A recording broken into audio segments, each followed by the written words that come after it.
Olá, meus amigos e minhas amigas, começando mais um debate na redação aqui no Orla Play, o canal do Jornal da Orla na internet. Muito obrigado a todos vocês pela companhia, muito importante nos acompanharem pelos canais, né, digitais e também pela TV Com. Todos os dias o programa é reapresentado às 11 da manhã. A você da TV Com, muito obrigado. Você que não tocou o sininho, toca o sininho, se inscreva no canal. E muito obrigado pela sua companhia, cada dia mais importante, cada dia crescendo mais. Convidado de hoje, muito especial, é o secretário de Assuntos Portuários de Santos, Bruno Orlandi. Secretário, que prazer, que honra recebê-lo aqui, viu? Obrigado, Altair, é uma satisfação enorme poder estar num programa como esse, com informação construtiva, Orla Play, debate na redação.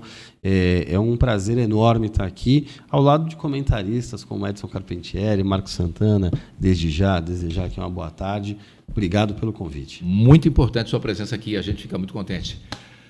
Marcos Santana, tudo bem? Tem passado bem? O feriado descansou bastante? Passeou? Tudo jóia, Altair Marcos. Tudo joinha? Tudo jóia.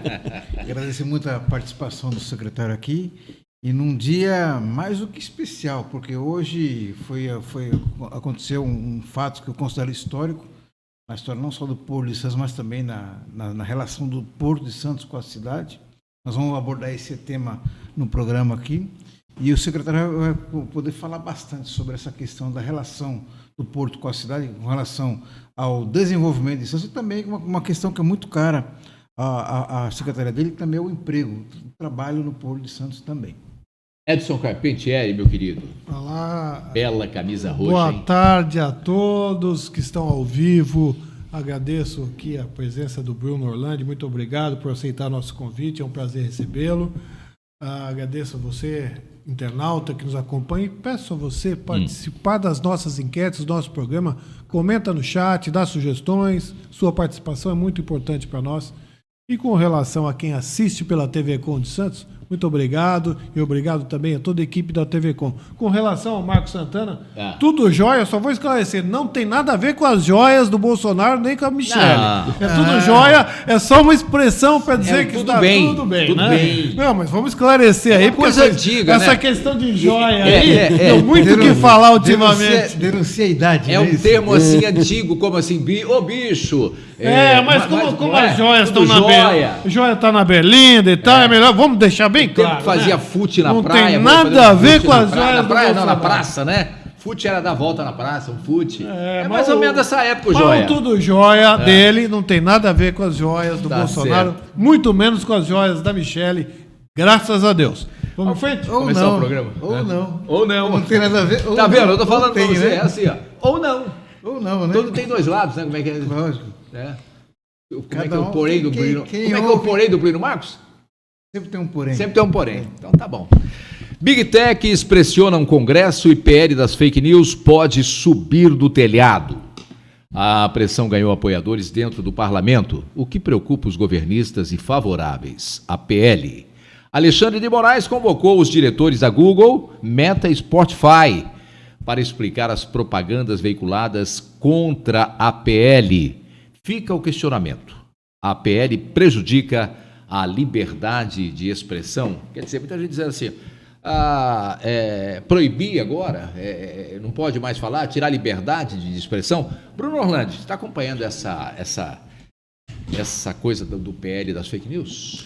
Eu tenho acompanhado pela mídia, não tive acesso ainda ao texto na íntegra, né, desse projeto de lei, mas de fato é um tema muito polemizado hoje na internet, mas é importante que a gente tenha muita clareza quando se fala em liberdade de expressão. Ela não pode ser tolhida em nenhuma hipótese. Lógico que qualquer excesso há de se responsabilizar aquele que utilizou indevidamente a sua liberdade, manchando a imagem ou o direito de outra pessoa. Agora, tolir a liberdade de expressão é um atentado contra a democracia de um país. Então a gente tem tem que ter muito cuidado quando a gente fala em tolir liberdade. Agora, responsabilização é um dever, inclusive. Vamos fazer enquete? Vamos fazer enquete? A enquete é esse tema, né? O tema do dia. Então, vamos lá, internauta. Vamos votar aí. Você é a favor da PL da fake news? Se é a favor, sim. Se é contra, não. Eu só vou colocar aqui minha opinião, assim, rápida. Posso só fazer um pedido? Claro. Que às vezes eu vejo com muita dificuldade na internet. Acho importantíssimo fazer a enquete, mas seria de vital importância que em algum lugar pudesse colocar o link do projeto de lei, para que todo mundo que fosse votar tivesse acesso a essa legislação, para que a gente não vote em cima do comentário dos outros ou da manifestação de terceiros, para que as pessoas possam ler na íntegra o projeto, para a gente saber de fato o que a gente está votando. É importante esse tipo de consciência política. A produção já está fazendo um positivo e agradecendo a sua sugestão. Você já está convocado aí para fazer parte da equipe de comentaristas. O cara é muito esperto, Bruno, joga rápido. Perfeito, Bruno. Só que é uma pena que as pessoas, e o problema todo está sendo causado por isso, que as pessoas não leem. É o repasse do meu amigo mandou, não sei quem mandou, achei interessante, mas não lê, não vê se é verdadeiro, se não é verdadeiro. Então, às vezes nem a pessoa que fabrica a fake news, mas ela repassa a fake news. Não é só isso não, tá? Tem muito portal sem vergonha aí, politizado, que faz de malandragem, sacanagem. Eu estou falando de intermediário. Mas tem muito político sem vergonha que usa fake news. Que não lê, entendeu? Não lê, muito jornalista sem vergonha que faz fake news. É importante, acho que é importante ler, e o Bruno está colocando, é perfeito. Agora, tem que ler tudo, não dá para você ir repassando, porque o que eu defendo é que as pessoas que fazem fake news têm que ser penalizadas. Que as mídias sociais têm que ter regulamentação, assim como tem o rádio, o jornal, a revista, a televisão, não é? Não dá para você deixar, vamos deixar, não dá para deixar. Campo, como é que é? A internet é um campo sem dono? Não é. Sem dono. Terra sem dono. Não é terra sem dono. A solução não é tão complicada. A fake news provada que é uma notícia falsa com má intenção, tem que provar que é falso com má intenção. Isso aí, a lei existe para ser... O cara tem que ser julgado e condenado. Provou que é falso, agiu com má fé? Multa pesada, tem que doer no bolso e, conforme o caso, cadeia, se for uma coisa gravíssima. Cadeia. Não, mas no caso aqui, a Spotify, o Google, o Facebook, eles têm que também ter uma responsabilidade. Lógico. Tem que tirar, tem que manter uma... O nome é um nome fantasia PL da fake news, mas o projeto de lei é muito mais amplo do que isso. Não trata apenas de fake news. Ele está, na prática, está regulamentando as big techs, essas grandes plataformas. Que ganham muito dinheiro. E principalmente o Google. Hoje, 97% das pesquisas que são feitas na internet usam o Google como ferramenta de busca. E a postura do Google nesse episódio, aí, na tramitação desse projeto de lei, já demonstra claramente a necessidade, a importância de se regulamentar. Porque o que o Google fez? Como o projeto de lei, há vários aspectos desse projeto, ele contraria os interesses. Quando eu falo interesse, são interesses eminentemente financeiros do Google. O que o Google fez? Qualquer pessoa que procurasse na internet, até ontem, procurasse na internet lá, PL 2630, o PL das fake news, só ia receber como resultado da busca críticas ou posições desfavoráveis ao PL. Inclusive, desses portais e blogs que o Edson se referiu, de portais que mentirosos, que fabricam discursos de ódio, que distorcem a realidade. E aqueles portais noticiosos e sites de análise que falavam os benefícios dos artigos, que analisavam friamente, eles não eram apresentados nas buscas. Então, quer dizer, o Google ele não quer ser enquadrado. Aliás, o comportamento do Google no Brasil é completamente diferente do comportamento que o Google tem nos Estados Unidos, na Alemanha, onde o poder público é regulamentado. Regulamentado e age com rigor. Então, na prática, o que o Google quer? Ele quer continuar se isentando de qualquer responsabilidade. Um dos itens que é previsto nessa lei é que hoje o Google e outras ferramentas de Big Techs, né, os plataformas Big Techs, o Facebook, o Instagram, o YouTube, tem mecanismos suficientes para identificar, por exemplo, discurso de ódio. Se tivesse já essa regulamentação, antes daquela tragédia que aconteceu naquela creche no Santa Catarina, ela poderia ter sido evitada. Por quê? Porque hoje a ferramenta, a tecnologia, os algoritmos, é possível fazer esse tipo de rastreio, que isso não é censura. O que eles querem, o Google quer, na verdade, é embaralhar, colocar tudo no mesmo caldo aí, para falar que é tudo a mesma coisa, mas não.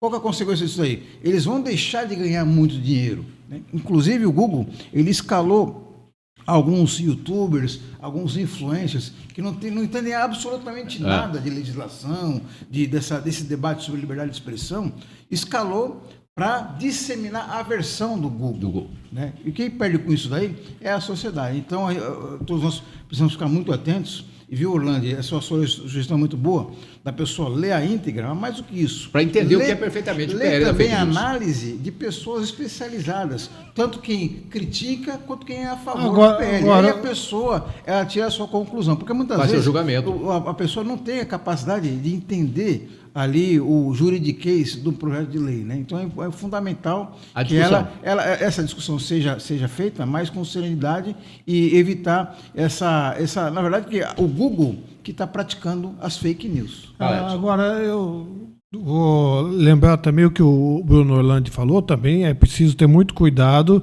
para que isso não se transforme em um instrumento de censura.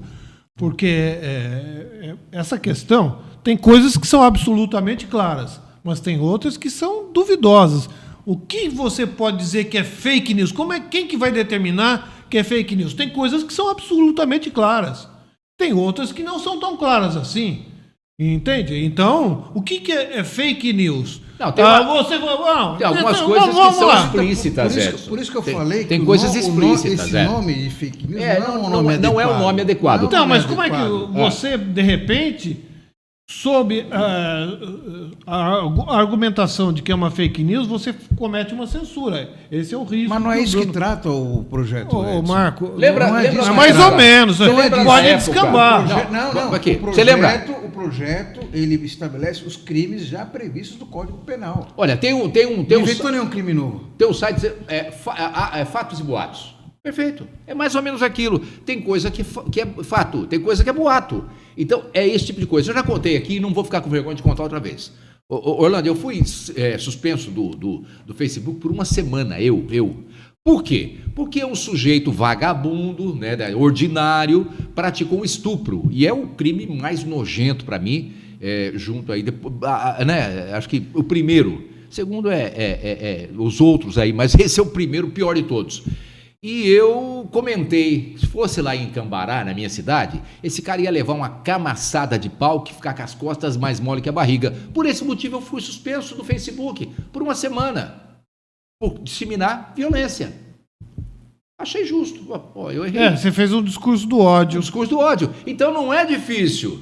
Não é difícil, é por aí. Pode fazer. Agora, fatos e boatos é a mesma coisa. Agora você colocou aí, o que pode ser fake news? Lula está morrendo. É fake news. Tem que saber. Não isso aí não é verdade, é fake news. Bolsonaro está à beira da morte. O cara vai lá. Não, mas veja bem, tem alguns casos, por exemplo, são claros, tem outros que não são tão claros assim. Então, esse que não é tão claro, aí por vai exemplo, quando o Bolsonaro diz a vacina contra a Covid pode virar jacaré. Fake news. Agora, a vacina contra a Covid pode dar reação? Pode até matar? Pode, até uma aspirina mata, até um copo de leite pode matar. Isso não é fake news. É isso que eu estou dizendo. Se você ler a bula do melhoral infantil, o projeto não trata disso. A bula do melhoral infantil fala, se você ler a bula, você não toma. Trata disso. Isso daí é uma estratégia do Google. Não, trata disso, Marco. Não trata disso. Quem que vai determinar se é crime? Disso. Pelo amor de Deus. Não trata disso. Onde que trata? O Código Penal que já trata disso, E até o Código Penal é dúbio, cara. Bruno. O projeto de lei não está inventando nenhuma lei nova. Aí, tá vendo a briga? Eu falei pra você. Na mesma bancada, hein? Frente a frente. Mas olha, eu sei que é difícil. Não, mas enfim, eu tô dando razão pro Bruno quando ele diz, é preciso só cuidado para não descambar para censura. É preciso tomar esse cuidado mesmo. Eu vou dar um exemplo aqui, que foi a Lei Carolina Dickmann. Internet sendo utilizada de forma indevida, vazando imagem de pessoa nua, foto íntima, em proveito próprio, ou enfim, ou para viralizar na internet. Ela sofreu com isso, foi vítima de uma situação, não havia legislação específica sobre o tema, você aproveitava a legislação esparsa para fazer algum tipo de julgamento em cima disso, de responsabilização, e após essa situação foi criada uma legislação específica que acabou levando o nome de Lei Carolina Dickmann, me parece que foi isso. E está evitando muita coisa, né? Exatamente, que aí, na verdade, o principal motivo da legislação é para coibir o ato, né? Não para reprimir. Reprimir é uma consequência que acaba utilizando para coibir qualquer atitude do gênero reiterada vez. Mas qual é a nossa preocupação? É que qualquer legislação que seja feita, ela venha com o intuito de somar. Não dá para criar nenhum tipo de cerceamento. A gente pode ter o Bruno dando a opinião dele, o Edson dando a opinião dele. A opinião é de cada um. E, obviamente, se ela for excedida, que se responda por isso, que o Bruno responda, que o Edson responda, que o Altair ou o Marco. Agora, tem que entender o que traz essa legislação. Eu repito, eu não vi o texto legal, eu não sei de que maneira que está se portando, se há algum tipo de excesso, se está proibindo notícia. Agora, se tiver qualquer tipo de censura, não pode prosperar. Se não tiver, é uma aplicação do que a legislação já coloca. Regulamentar, eu acho que deveria ser regulamentado como é já pela imprensa. Exato. Se você conta uma mentira, ofende a honra de alguém, ou divulga um fato criminoso, você vai ser punido. É isso. É só transformar isso para a internet. O que o Google fez? Omitiu, escondeu um resultado de busca que era desfavorável à opinião dele e destacou o que ele acredita. Isso não é uma censura? Claro. Então, na prática. Por quê? Porque o Google, plataforma, Google, Facebook, Instagram, Telegram, não são regulamentados, porque é uma terra de ninguém. Então, a gente tem que acabar com essa balbúrdia e fazer regras claras para que as plataformas sejam devidamente enquadradas. O que o Google fez, por exemplo? Explica. Ela colocou...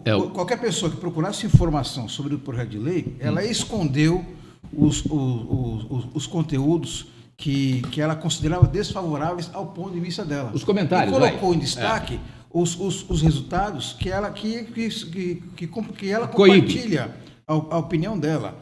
Fake news da censura, que vai censurar trechos da Bíblia, etc. e tal. Colocou link do antagonista, do Brasil Paralelo, do youtuber que... Mas espera aí, entendeu? O link do antagonista do Brasil Paralelo é mentiroso? É mentiroso. Então eles têm que ser punidos. E não está sendo punido agora. Então, o que acontece é o seguinte, eu acho que o Bruno colocou aí.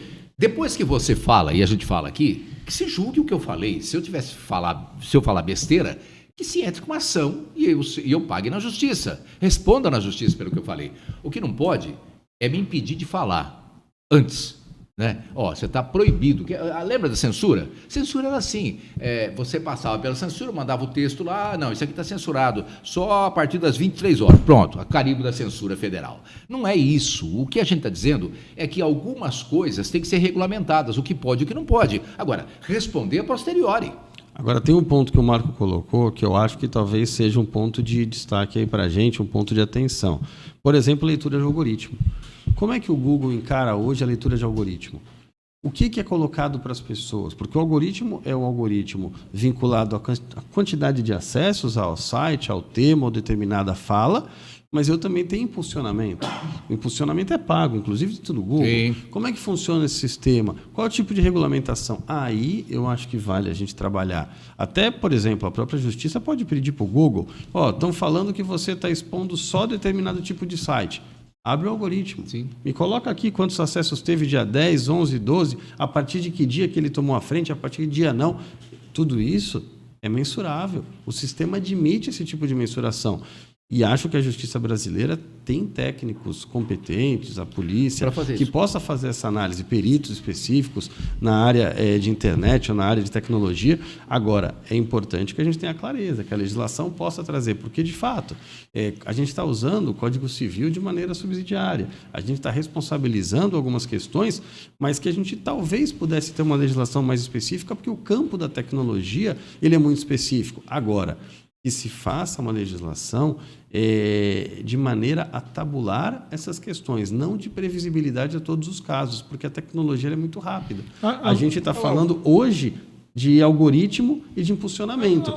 Daqui a 2 dias a gente vai falar de inteligência artificial. E aí muda toda a realidade. Vou dar um exemplo aqui. O episódio da violência nas escolas, o ataque nas escolas. O Google, o Facebook, o YouTube, eles têm ferramentas de identificar uma mudança brusca de tipos de conteúdo. Ataque em escola, vou matar os alunos, vou matar a professora, comprei uma arma. É possível fazer isso? O que o Google alega? As plataformas alegam? Não, eu não sou mediador, eu não sou censor, então deixa divulgar à vontade. Nem ao menos notifica a autoridade policial.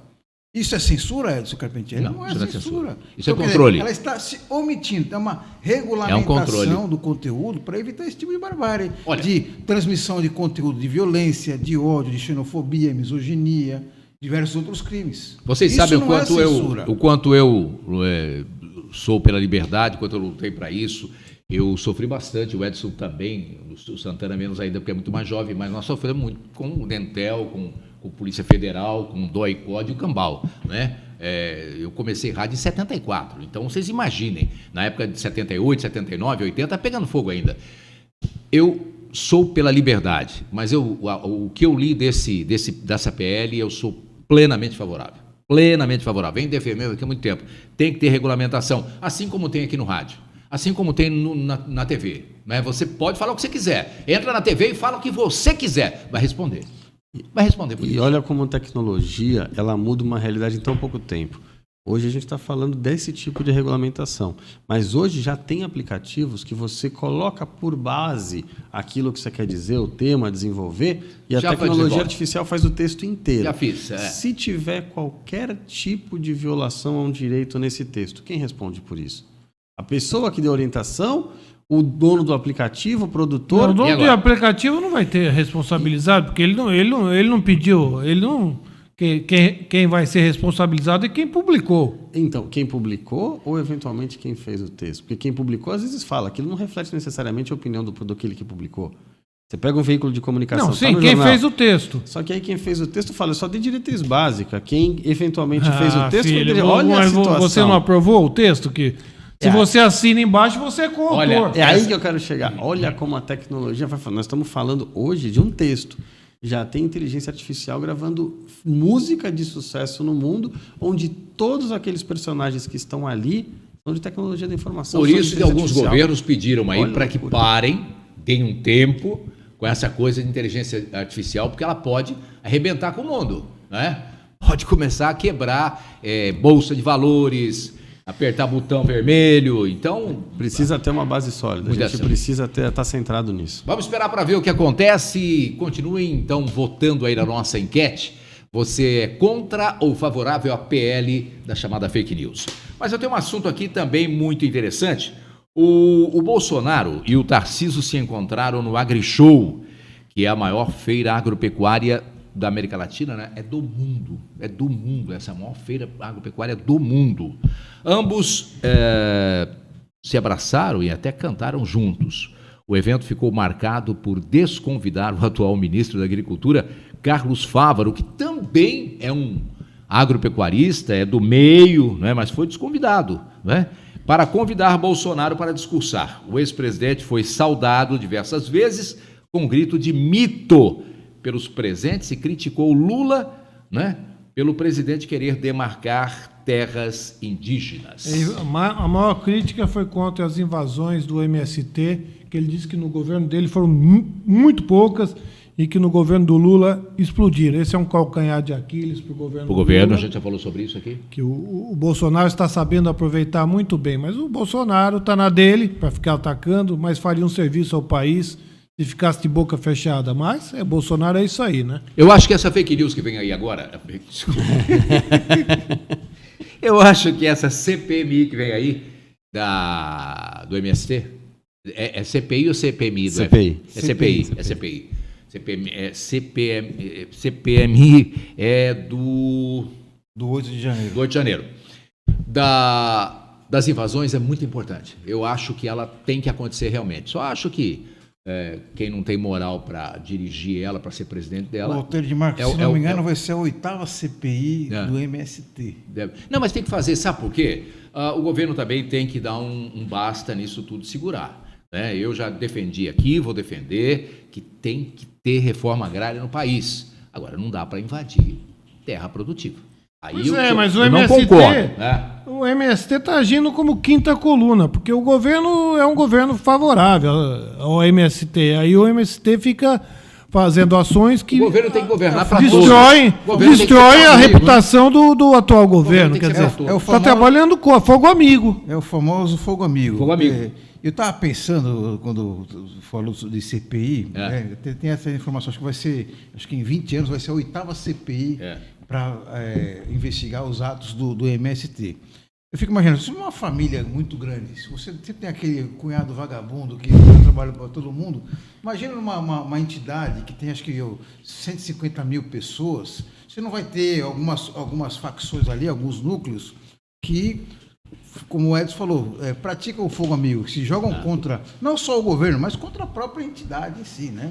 Porque hoje o movimento dos trabalhadores sem terra é um dos maiores produtores de alimentos do mundo, do Brasil. Verdade. Né? 90% Importante. do arroz integral, arroz orgânico que é produzido no Brasil, é do MST. E não é só o orgânico, não. O outro também. Vários outros hortifrutis grandes. O feijão que está faltando, né? Se não fosse o MST, nós estávamos ferrados, mais ferrados ainda. Essa CPI, logicamente, vai tentar se debruçar sobre esses atos criminosos, que invasões são atos criminosos, né? E devem ser identificados e punidos os responsáveis, mas também vai apurar por isso que eu acho bom. As virtudes por do isso MST. Que é bom. Tem o lado bom e o lado ruim. Então, quem defende essa CPI do MST, achando que vai criminalizar o movimento de milhares, diria até milhões de famílias, vai dar um tiro no pé também, né? Não, vai mostrar o lado ruim, vai mostrar o lado bom. As vantagens da agricultura familiar no Brasil são muito grandes também, né? É verdade, é que nesse meio, que vem tanta gente trabalhadora, gente boa,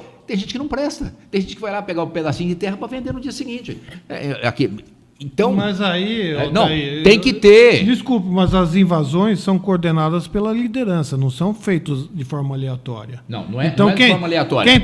Quem está cometendo esse erro são as lideranças. É um erro político, na minha visão. Não, mas tem gente que está lá para buscar a sua terra e quando consegue, abandona. Isso é outra coisa. Não, é outra coisa não. A CPMI vai ter que... Nós estamos falando de uma questão, uma ação política, que o MST está promovendo uma série de invasões de um governo que é disposto a facilitar a reforma agrária. Você sabe o que o Bolsonaro falou? Então é fogo amigo. Essa dele não teve porque o pessoal estava armado. Por isso que não teve mais. Quer dizer, são bobagens de bobagem. Mas eu quero te ouvir, Orlando. Eu acho que tem que responsabilizar.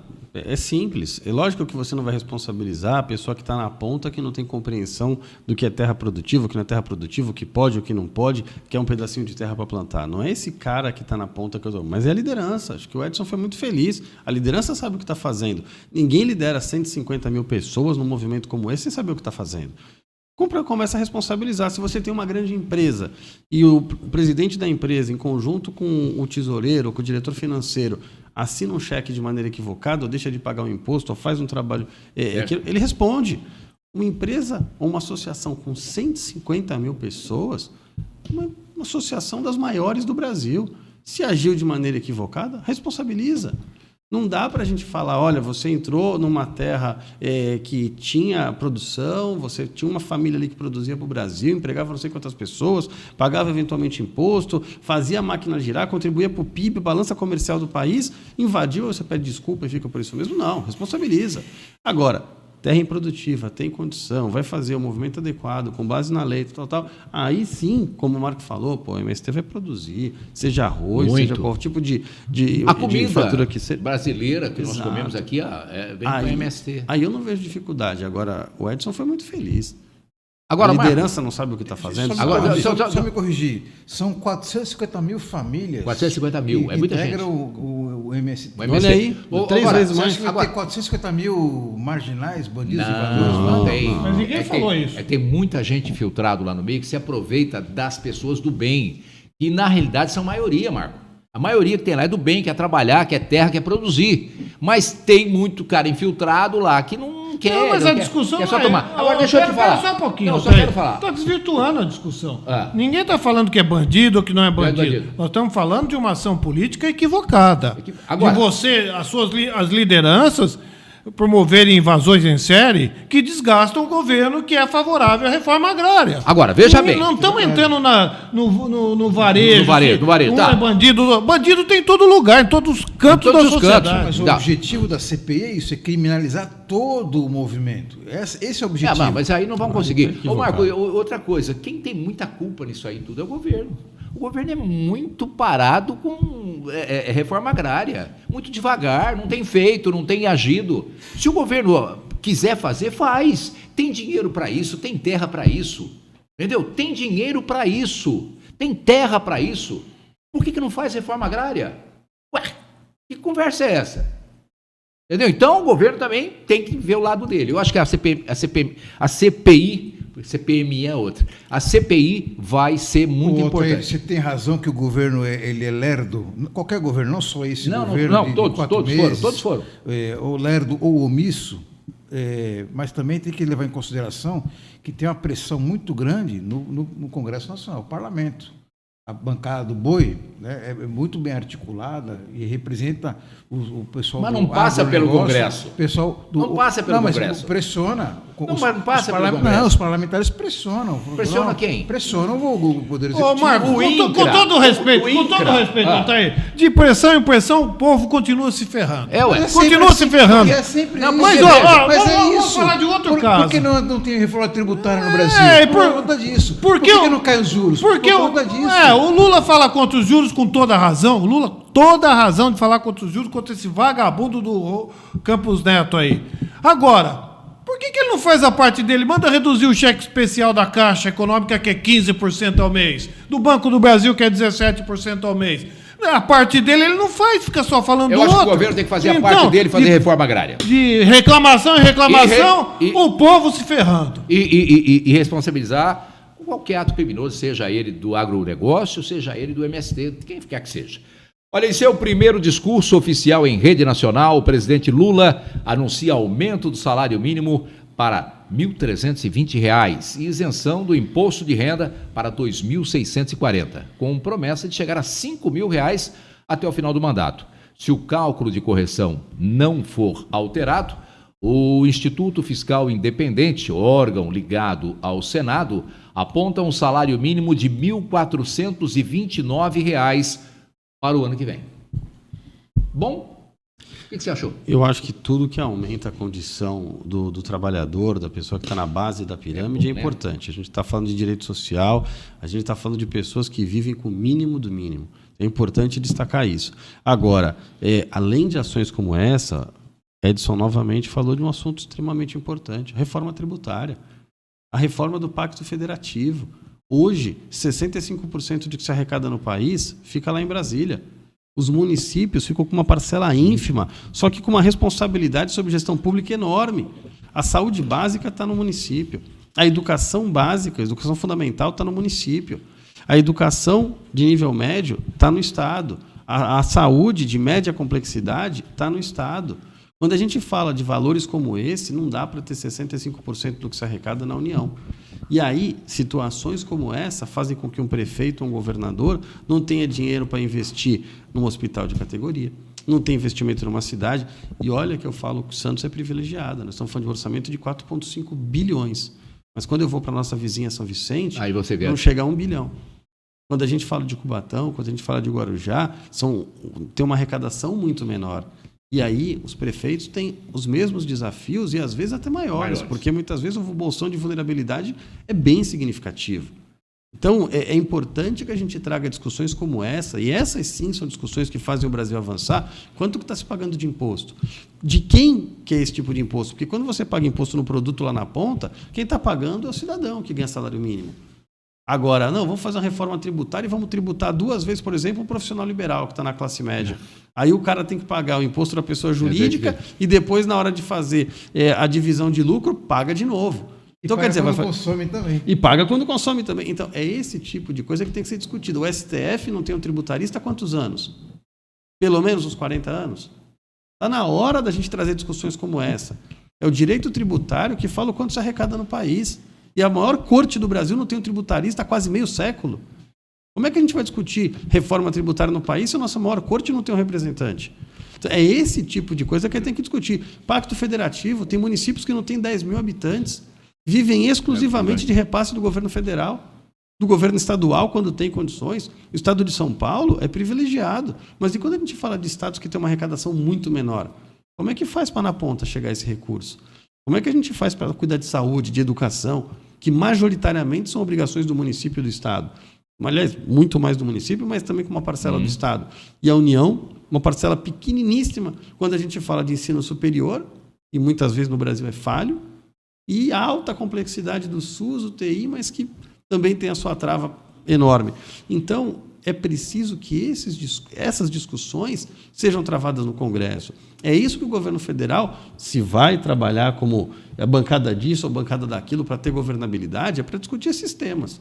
É isso sim que a gente espera que neste momento que o Brasil vive seja ultrapassado. Discussões com a grandeza que o país merece para que a gente possa se reestruturar e aí sim encarar os desafios que se fazem. Tem mais da metade da população, ou vou ser mais comedido, metade da população brasileira não tem acesso ao saneamento básico. Isso é premissa básica de saúde. Está errado. E o governo federal não vai abrir mão de recursos. Então, só existe uma alternativa.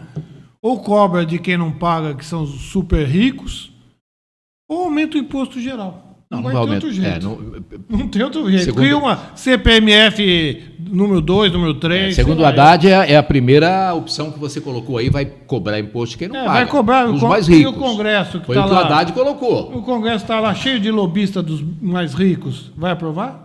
Vai ter que aprovar. Tem que rever uma série de acho que chegou no momento desonerações que não tem que feitas no Brasil. Acho que são 680 bilhões de reais que o Brasil renuncia de tributos fiscais por ano.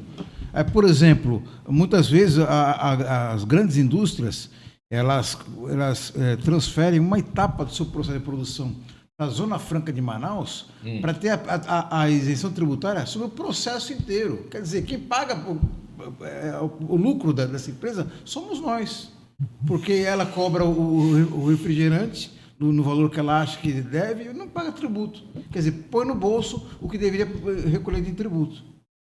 Aquilo que foi o Lula que falou, foi o Haddad que falou o seguinte: a partir de R$6 mil, quem tiver dinheiro fora do país vai pagar. Isso não era taxado antes, é um absurdo, eu não sabia disso. Foi colocado pelo Lula ou pelo Haddad? Pelo Haddad, né? Como é que é essa... Quem vai cair nessa daí é o Paulo Guedes e o... Não, sim, os caras têm dinheiro lá fora. O presidente do Banco Central e não também, é taxado esse Neto. dinheiro. Esse dinheiro não tem taxa, não tem imposto, velho. A partir de R$6 mil agora, vai ser taxado. E tá certo.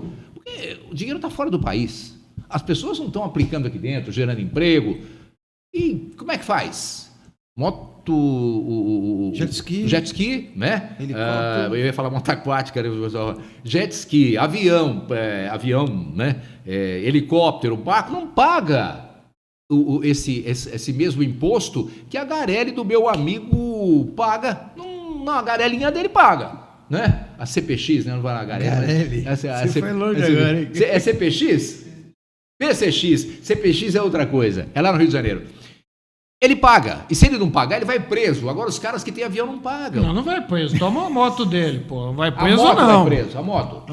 E se a moto é apreendida, não é preso. Mas eu conhecendo meu amigo, ele vai ficar bravo, ele vai brigar com os caras vão prender ele também. Pronto, já Você quer botar o rapaz na cadeia? Já coloquei na cadeia. Entendeu? Então, isso precisa mudar nesse país. As pessoas precisam pagar. Quem tem mais, paga mais. Quem tem menos, paga menos. Essa conta é fácil, né, Bruno? É isso. Eu acho que a gente tem que ter a responsabilidade de colocar isso no papel. Tirar, por exemplo, a tributação do preço da mercadoria que está lá na ponta e começar a tributar no momento certo da cadeia. Onde você consegue tributar quem, de fato, está tendo, eventualmente, um grande lucro, uma condição, uma margem maior.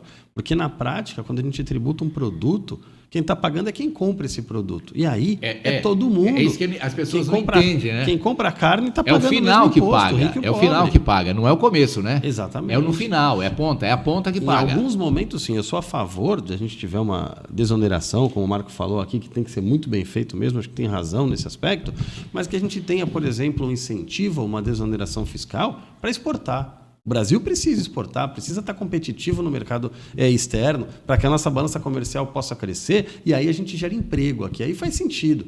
Eu tiro, faço uma desoneração fiscal, faço um zona, por exemplo, de processamento de exportação, ZPE. A China fez muito bem isso, tem mais de 2.500 zonas hoje semelhantes a essa ZPE, que no Brasil só tem duas. Então a gente precisa, de fato, fazer esse tipo de incentivo para que a gente tenha geração de emprego e possa ser competitivo no exterior. Ah, mas vai produzir para o mercado interno. Aí taxa. Não tem dificuldade. Vamos já nesse assunto, já que é importante, no assunto dos portos aqui. Opa, vamos acho lá. que ele já começou bem nessa. Já deu uma dica aí. Vai não, Marco. Pode começar. Sim, não, hoje de manhã teve um evento muito importante.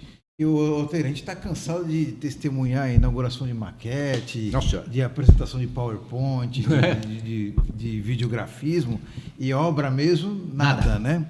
E hoje de manhã, o ministro Márcio França esteve aqui em Santos, ministro dos Portos e Aeroportos, esteve aqui em Santos, e ele formalizou a cessão de uma área federal aqui no Valongo, no Cais do Valongo, para a prefeitura. E a prefeitura... Dos armazéns, agora né? é dos armazéns 1 ao 7, e a prefeitura tem um projeto, o Parque Valongo, que vai reurbanizar aquela área e vai preparar também para que a transferência do terminal de passageiros da região atual, no Elterius, seja viabilizada para a área do Valongo. Isso vai dar um grande salto ali no Centro Histórico de Santos, né? E aí o secretário de Pode falar mais sobre isso, né? É a pessoa mais indicada ainda para falar, porque envolve eminentemente a situação do porto e, mais do que isso, a relação do porto com a cidade, né, secretário?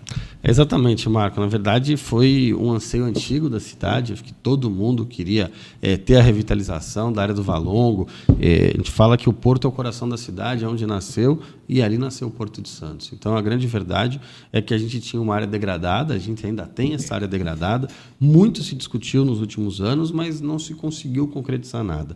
Hoje é diferente. Na data de hoje, um marco histórico para a cidade, se assinou o termo de cessão dessa área para o município de Santos, que até então era uma área federal, competência federal. Já foi, então? Já foi. Já é Maravilha. De gestão municipal nesse Já momento. É real. E agora a gente tem condição, através de um TAC, que foi assinado pelo Ministério Público, pela Autoridade Portuária de Santos e pela cidade de Santos, além de um empresário, uma empresa representada que vai fazer parte desta reestruturação, e eu não estou colocando o nome ainda porque não foi divulgado, mas no momento certo vai ser, para que possa revitalizar parte desses armazéns. É uma PPI? Na verdade, não. Não. É uma multinacional. E dentro desse contexto, a gente vai ter ali o município fazendo a revitalização através dessa gestão de uma empresa específica, uma contrapartida por uma série de questões de investimento na cidade, e, por outro lado, uma revitalização do centro da cidade. A gente sabe que o centro da cidade teve um caminho contrário ao longo da história. Problema, né, hoje, né? Nós tínhamos ali a área nobre da cidade, eu não peguei essa época, mas discuto muito dentro da minha casa dos meus pais, enfim, dos meus avós, o que era o centro de Santos antigamente, e com a mudança histórica, a orla se tornou uma área nobre, e agora as empresas têm feito um movimento também contrário para outros locais da cidade. Agora, o centro tem que verificar a sua vocação. No mundo inteiro, se você pegar exemplos como Londres, Paris, ele tem um centro turístico, ele tem algumas ações voltadas à questão histórica e valorização. E o centro de Santos, na data de hoje, passa a dar um passo importante, que é a revitalização desses armazéns do Valongo. A gente volta a ter, neste momento, após as obras serem feitas, um contato direto com linha d'água, porque hoje, se você quiser levar seu filho para conhecer o Porto de Santos, você não tem acesso, tem que ver através de muro, através de portão. Hoje você vai ter uma praça revitalizada, ainda estamos decidindo qual vai ser o equipamento turístico adequado, se vai ser uma roda gigante, ou o que vai ser colocado ali, mas o fato é que vai ter um parque. O prefeito Rogério Santos tem sido incisivo que tem ali um atrativo para a criança, porque ele fala que é importante a gente estar com esse trabalho junto com a família. Então, esse primeiro momento. E numa segunda fase, também a chegada, e foi anunciado hoje pelo ministro, que o terminal de passageiros tem tudo para ir para a área do Valongo. Isso acontecendo, algumas vantagens diretas. Claro. Primeiro, hoje 5 meses de temporada de cruzeiros na cidade. milhares de turistas descendo diretamente ali. Um local muito mais adequado do que onde está hoje. Entrada, onde está né? hoje, infelizmente, você passa Terrível. por reforma, trilho de trem, no meio do porto. Atrapalha as empresas que estão ali fazendo transporte de carga. Então, hoje, você tem uma dificuldade muito grande onde está. Com a chegada no Valongo, você consegue organizar muito melhor Aquilo esse espaço. aquilo vai virar uma coisa linda, né? Na frente né? Não, na frente do Museu Pelé, na frente da Secretaria de Turismo, acesso ao bonde, aproveitando as pessoas que ali estão para revitalizar o centro. Turísticos ali, todos históricos, né? E a gente consegue colocar o município de Santos, o Porto de Santos, numa categoria como existe em outros portos. Por exemplo, você vai pegar um cruzeiro em Miami, você entra naquele cruzeiro através de um finger, como você pega um avião. Hoje não, hoje no Porto de Santos você pega um ônibus, vai andando pelo porto, sai do porto específico, aí tem umas cerquinhas, volta. As cerquinhas, ó, por aqui. Isso trava a operação, atrasa, traz prejuízo, traz incômodo para o turista que está ali. Eu peguei recentemente um navio, eu comentei há pouco, eu tenho gêmeos de 3 anos.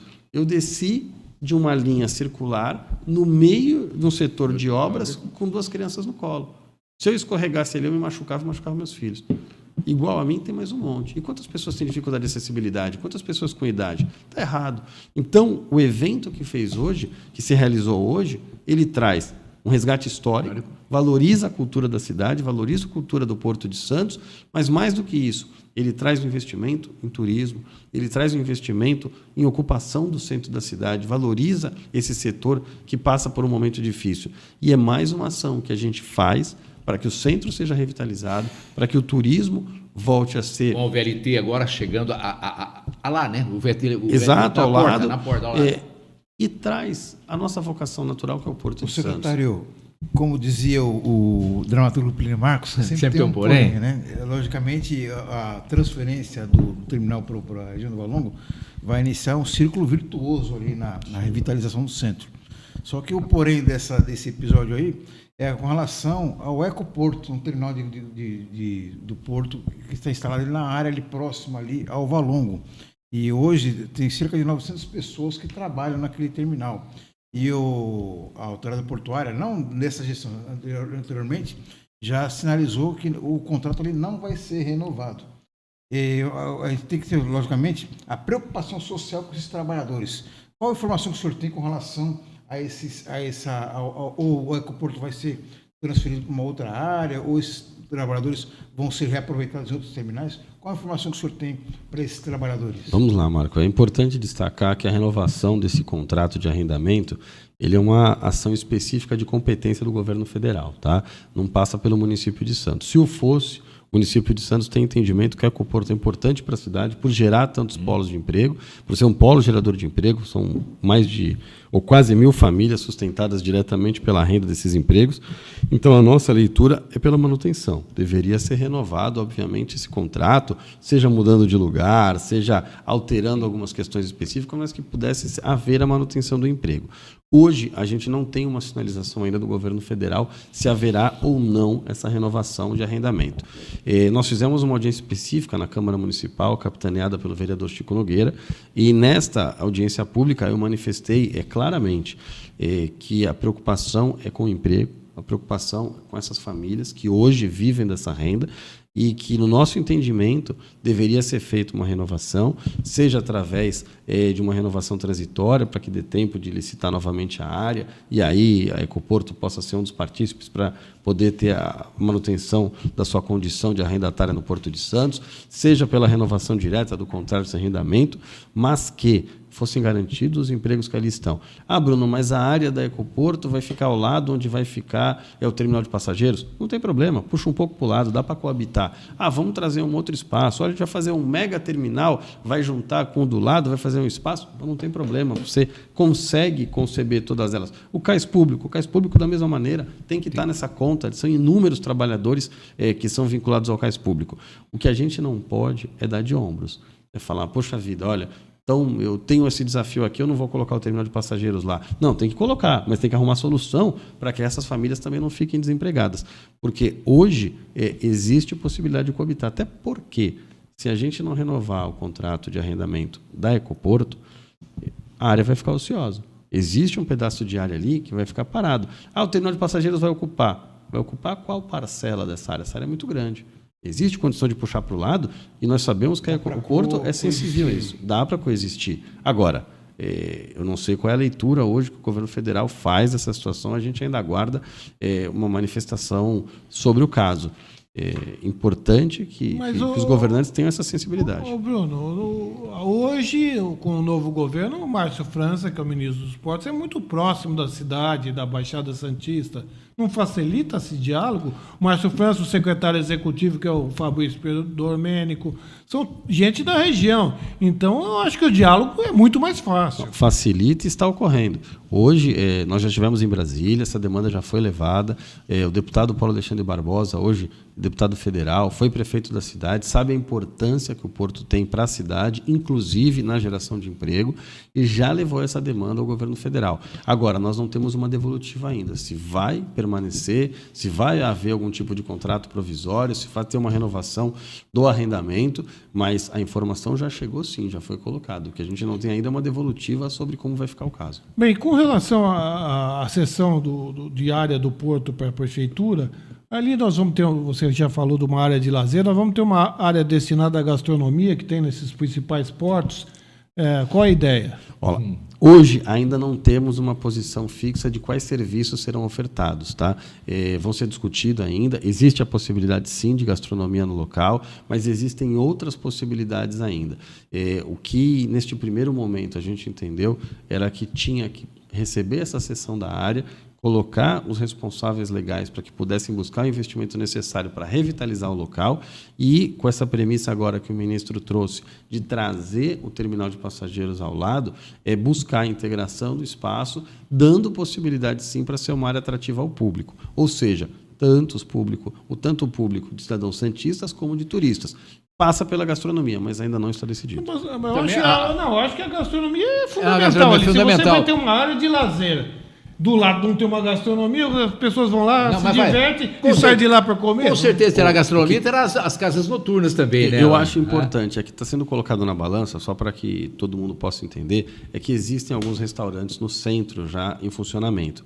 Então está feito um estudo para verificar se comporta mais um restaurante, mais 2 restaurantes, qual é o público que tem ali, o que vai atender, para que você não crie uma concorrência, você crie uma cooperação para que todos esses estabelecimentos juntos possam trazer o público e aí sim o público tenha diversas atratividades ali e permaneça no local. O que a gente não quer é criar uma concorrência.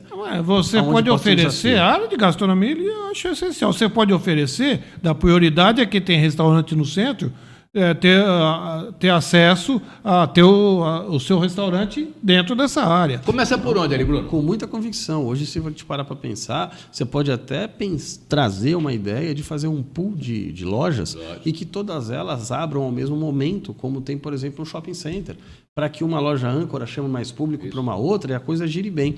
Eu acho que são leituras muito propícias no local. O que a gente não quer é trabalhar de forma assoberbada. A gente precisa ter, primeiro, a garantia da cessão, isso foi feito hoje. Depois, a garantia do investimento, tem um TAC assinado.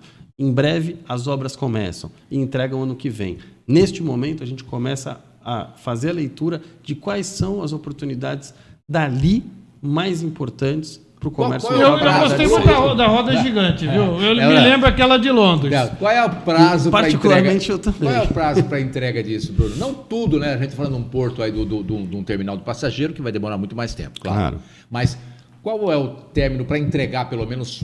Vamos lá. A primeira fase, quando eu falo primeira fase, eu estou falando. Nós estamos falando do 1 ao 7. Começa por onde? Vamos lá. São 2 fases quando a gente fala de 1 ao 7, tá? Eu vou começar do final para fazer uma leitura. Começa do 7. Do 1 ao 1, 2 e 3, 1, 2 e 3, vai ficar segunda fase. Fica para um segundo momento. Que será o terminal de passageiros, mais ou menos ali. Ao lado, exato. O terminal de passageiros, armazém 1, 2 e 3. 4, revitaliza agora, entrega no que vem. 5, ele vira o antigo 7. Tá? Porque o 7 tinha um valor histórico maior e o Condepaz entendeu, junto com outros atores, que era melhor de revitalizar o 7, que fica no lugar do 5. Entre o 4 e o 5, a gente tem uma praça com acesso à linha d'água, onde talvez seja a roda gigante. Isso entrega o ano que vem. 4 e a linha d'água e a praça. E relocação da Casa de Pedra junto com a praça ano que vem. O ano que vem. Os outros 3, a gente imagina dentro dessa perspectiva e com a chegada do terminal de passageiros em 2026. 2026. Que tá ótimo, né? Sim. Que tá aí. 2026 está aí. Um problema né? histórico, né? O problema eu acho que é um anseio, né, dessa parte do Porto, né? Porque aqui a gente passa ali e vê aquilo se desmanchando, aquilo caindo, aquilo. Você fala, meu Deus, isso aqui pode ser aproveitado. O Barcelona, né, fez isso. O Edson em Argentina. né? É isso que eu ia Buenos falar. Aires. O Edson falou muito bem. Quando a gente fala de Porto Madeiro, é gastronomia. A gente sabe que a vida noturna dali é gastronomia. Não tem jeito de você ir lá e não ir, né? Os centros históricos, quando a gente fala, por exemplo, de Londres, você tem um rio ao lado, não tem jeito, você tem acesso à linha d'água e você tem inúmeros restaurantes, a gastronomia. Então é importante ter. O que a gente não quer só é pular etapa, é fazer as coisas com responsabilidade. Porque se você fizer bem feito, você faz uma vez só. E vão ter audiências públicas para definir a população ser ouvida, né? Exato. A democracia imperante. A reivindicação dele é a roda gigante. A roda gigante é a gastronomia. Eu gostaria muito de ter aquelas parrilhadas que a gente vê em Buenos Aires e também em Montevidéu, que é coisa de doido. Que Montevidéu tem uma maravilhosa Mas aqui ali. A gente podia ter uma Meca Santista, uma coisa mais regional, valorizando a cidade. E digo mais, se tiver essa roda gigante, já vou convidar o Edson desde já para fazer uma volta lá, porque a gente quer fazer uma coisa, se for o caso. Para estrear, coloca ele para estrear. enquete. Coloca ele para testar a roda gigante se ela não vai cair. Primeiro cara que vai aqui é o Edson Carpentieri. Tá bom? Combinado? Você vai comigo. Vamos lá. Resultado da enquete de hoje. Você é a favor da pele da fake news, sim ou não? Sim ou não? Sim, 31%. 31% sim. Não, 60%. A maioria não é com maioria talvez por não ler, por não saber do que se trata o projeto na sua íntegra e fica nessa, eu não gosto dessa palavra também não, mas eu vou falar aqui agora, nessa narrativa, né, que é retórica para mim, de achar que vai proibir tudo, e não é bem assim. Tá bom. Você viu que teve até um deputado federal que ele falou que essa PL aí ia censurar artigos da Bíblia, versículos da Bíblia publicados. Ele fez uma fake news. Ele fez uma fake news atacando a PL da fake news. Bruno Orlandi, secretário de Assuntos Portuários de Santos, muito obrigado, um prazer recebê-lo aqui, volte mais vezes para a gente falar. Agora, nós vamos ter muito que conversar sobre isso nas etapas agora, hein, Bruno? E de outras, né, novidades mais. Taíra, eu te agradeço o convite, é sempre um prazer estar aqui no Orla Play, é um trabalho incansável que vocês fazem de levar notícia, levar informação de qualidade, com caráter construtivo. Então, estar aqui hoje, poder falar um pouquinho do nosso trabalho e fazer uma prestação de contas ao cidadão santista é uma oportunidade ímpar. Então, obrigado e contem comigo sempre. Taíra, o Bruno é pé quente, hein? Porque essa obra do Porto de Santos é esperada há mais de 20 anos. Era uma novela. Aí o cara chega, assume a secretaria e logo em seguida a obra vai sair. Eu quero estar na inauguração. Eu quero estar na inauguração, Bruno. Vamos lá. Por favor. Marcos Santana, obrigado. Eu que agradeço o secretário, desejar boa sorte à frente da gestão na secretaria, porque o sucesso do Bruno é o sucesso dos cidadãos santistas. Né? De todos nós. Carpentieri, muito obrigado, Carpentieri. Muito obrigado, Bruno. Obrigado a você, internauta, que nos acompanha, que votou na enquete, que deu sua sugestão, que participou da nossa chat aí. Muito obrigado, viu? A gente gosta muito de vocês estarem com a gente. A gente falando de turismo aqui e cumprimentar aqui, o bonde turístico de Santos ultrapassa 2 milhões de passageiros. Parabéns, né? É uma coisa linda, maravilhosa, né? Imagina quando o terminal de passageiros estiver bem na porta do bonde. Você já pensou? Bem na frente. Então vamos dobrar isso aí para 4 milhões com rapidez. Muito obrigado, viu, Bruno? Um grande abraço a todos vocês que estiveram conosco aqui. Muito obrigado. Na TV Com, né? Eu lembrei da TV Primeira aqui agora, saudosista. Muito obrigado vocês da TV Com. Se inscreva no canal, toque o sininho. Muito obrigado, grande abraço. Até o nosso próximo encontro aqui no Orla Play. Lembrando, o Jornal da Orla faz 50 anos nesse ano. Sim, novembro. Vamos comemorar. Tchau.